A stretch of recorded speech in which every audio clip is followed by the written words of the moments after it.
जी अस्सलाम वालेकुम। मैं हूं आपका सर मोहम्मद शहबाज। हमारे इस टॉपिक कैरियर काउंसलिंग में हमारा जो आज का टॉपिक है, इस टॉपिक के अंदर हमारा जो मेन डिस्कस करना है वो मेरा आज का टॉपिक है कि हाई क्लासेस के लिए मीन्स के नाइन्थ और 10th ग्रेड पर किस तरह एडमिशन्स करवाने चाहिए और किन इंस्टीट्यूट्स में करवाने चाहिए, और ये प्राइवेट इंस्टीट्यूट में बेस्ट रहेंगे या गवर्नमेंट इंस्टीट्यूट्स में बेस्ट रहेंगे। अब बेसिकली हमारे पास या हमारी जो सोसाइटीज़ हैं या हमारे इर्द गिर्द पाकिस्तान के अंदर बेसिकली टू टाइप्स के स्कूल्स अवेलेबल्स होते हैं। यहाँ पे टू टाइप्स के स्कूल्स में फ़र्स्ट ऑफ ऑल हम प्रेफर करते हैं गवर्नमेंट स्कूल्स को,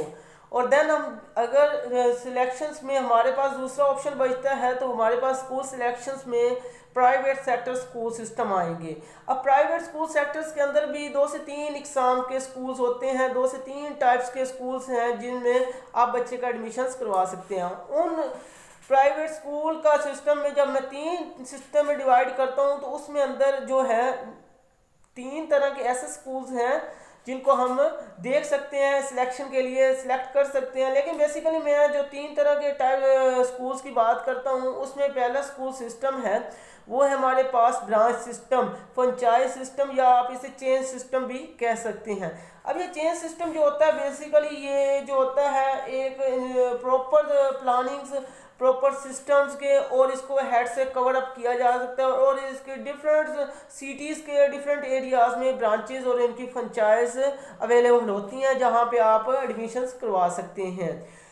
सेकेंडली जो मैं इसकी डिवीजन करता हूँ स्कूल्स की प्राइवेट्स की, तो उसमें बेसिकली हमारे पास आ जाता है एनजीओज़ के तहत प्राइवेट सेक्टर में। एनजीओज़ का मतलब ये ऐसे होता है जिसमें आप यूँ समझ लें कि जिसको रन करने के लिए डिफरेंट जो इसके लोग पीछे होते हैं और वो सदका जारिया के तौर पर या अपने ऑर्गेनाइजेशन से कुछ सेटअप निकाल के अपनी फैक्ट्रीज और इंडस्ट्रीज जिनको चला रही होती हैं, तो इस तरह के स्कूल वर्क भी पाकिस्तान में एट अ टाइम वर्क कर रहे हैं। ये भी प्राइवेट सेक्टर में शामिल है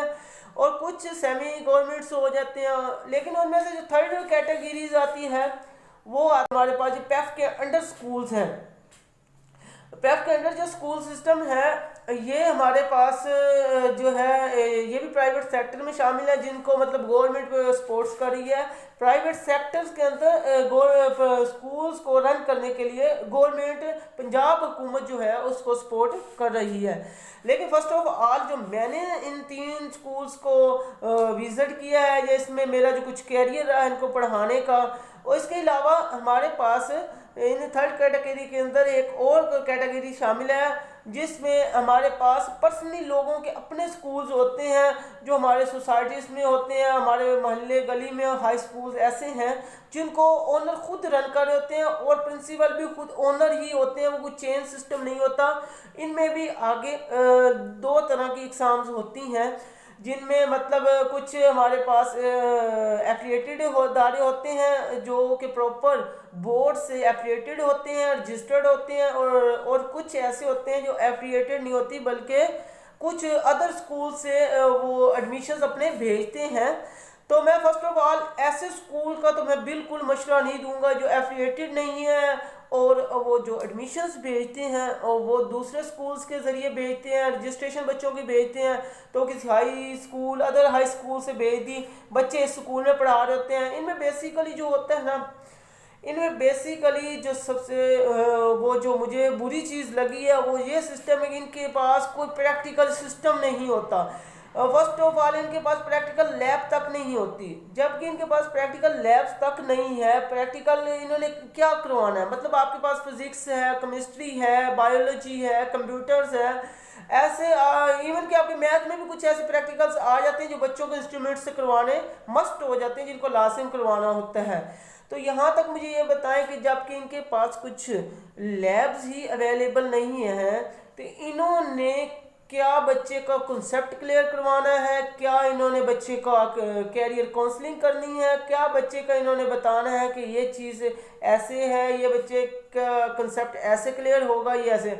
तो पहली बात तो मुझे जो इसमें से हाईलाइट की है बच्चों की ऐसे स्कूल्स में जो खुद एफिलिएटेड नहीं है, private sector middle class level तक होते हैं, लेकिन फ़ीस कलेक्शन का उनको लालच, फी कलेक्शन का उनको मतलब है कि गेन करने का जो सेटअप है कि हमारे पास, मैं तो इसको लालच ही कहूँगा कि मतलब आपने लालच ये किया कि हमारे पास फी कलेक्शन ज़रा हो जाएंगी, अपना थोड़ा सेटअप कवर हो जाएगा, बिल्डिंग के रेंट शेंट जो है अदर थिंग जितनी भी है वो कवर अप हो जाए। तो मैं इस चीज़ का, मैं उनको भी खुदा ऐसा काम ना करें कि आप बच्चों के फ्यूचर से ना खेलें कि आपका लेवल इतना नहीं है, खुद प्रिंसिपल का इतना अक्सर लेवल नहीं होता, या फिर उनमें जो स्टाफ्स होता है, बात करें अगर स्टाफ की,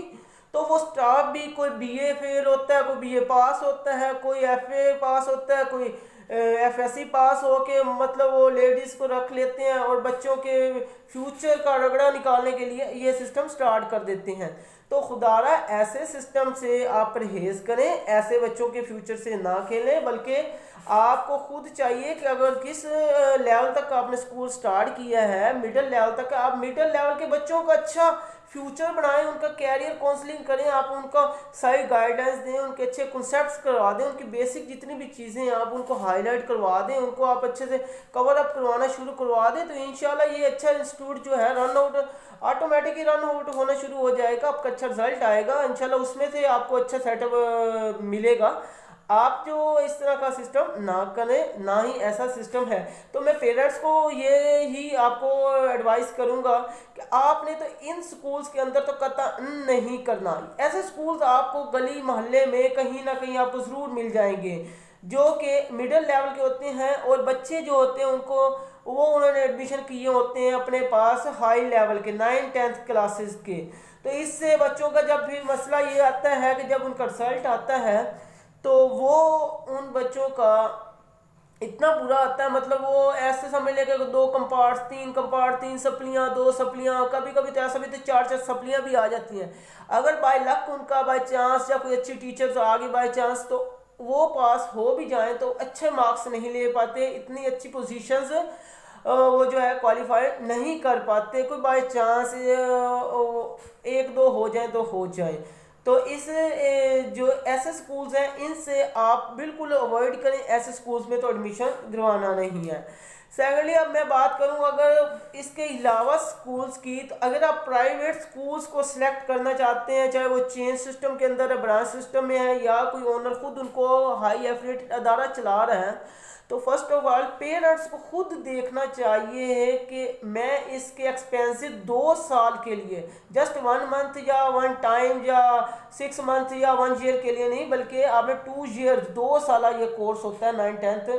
तो इसके एक्सपेंसेस आप अफोर्ड कर पाएंगे क्या? इसकी फीसेस, इसके प्राइवेट यूनिफॉर्म्स, इनका आपका बैग्स, इनकी कॉपीज, इनका जितनी भी एवरीथिंग जितनी भी है टोटल आप इसको कवर कर पाएंगे? अगर तो आप कवर कर पाएंगे तो आपने ये 2 साल का मार्जिन रखना है, 2 साल ये कोर्स है। इसके रखने का मकसद ये है कि अगर ये आप 2 साल का कवर अप करने का जो सेटअप है रख लेते हैं फिर तो इट्स ओके, कोई प्रॉब्लम नहीं। अगर नहीं कर सकते तो आप बच्चे का एडमिशन ना करवाएं, क्योंकि अगर आप एडमिशन करवा लेंगे तो फिर आपको तो प्रॉब्लम्स होंगी, स्कूल वालों को भी प्रॉब्लम्स होंगी, क्योंकि आपको तो बाद में कोई प्रॉब्लम में भी हो या ना हो तो वल्लाह इलम, लेकिन जब हर मंथ के आपके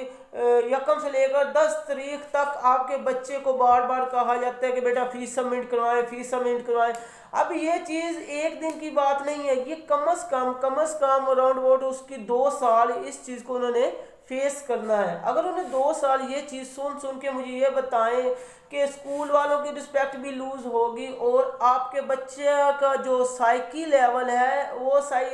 नफसियाती हो जाएगा, क्योंकि हर साल में 12 मंथ है, 12 मंथ के अंदर हर 20 दिन के बाद 10 डेट आ जानी है। तो हर 10 डेट के बाद अगर आपके बच्चे में यही कॉन्सेप्ट डाल दिया जाए कि बेटा फीस जमा करवाएं, फीस सबमिट करवाएं, तो जबकि आपको खुद ये जो सोर्सेज इनकम सोर्सेज प्रॉब्लम्स हैं, आपको पीछे इतना स्ट्रॉन्ग नहीं है सिस्टम, इनकम इकोनॉमिकली आपका फाइनेंशियली इतना ज़्यादा नहीं है स्ट्रॉन्ग, तो आप खुदारा इन स्कूल्स में एडमिशन ना करवाएं। आप फिर प्रेफर करें गवर्नमेंट स्कूल्स को, क्योंकि गवर्नमेंट स्कूल्स भी बहुत अच्छा सेटअप दे रहे हैं, तो इनका बहुत अच्छा हाई सिस्टम जो है, मैं खुद जो एसएसटी टीचर्स हैं बहुत ही जो है क्वालिफाइड होते हैं। जो आपके गवर्नमेंट स्कूल्स में बैठे टीचर्स हैं, इन जैसा कोई हाई क्वालिफाइड आपको प्राइवेट में नज़र ही नहीं आएगा, क्योंकि इन्होंने एक प्रॉपर एनटीएस पीपीएससी पास करके प्रॉपर तरीक़ाकार और प्रॉपर इन्होंने जो है कम्पिटिटिव एग्ज़ाम को पास आउट करके ये यहाँ तक आए होते हैं।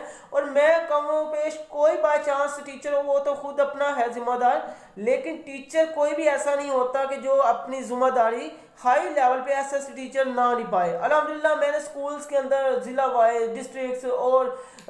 छोटे लेवल्स पे भी सोसाइटीज़ में मैंने देखे हैं जो एसएससी टीचर्स होते हैं, जो ये टीचर्स हाई लेवल के टीचर्स हैं,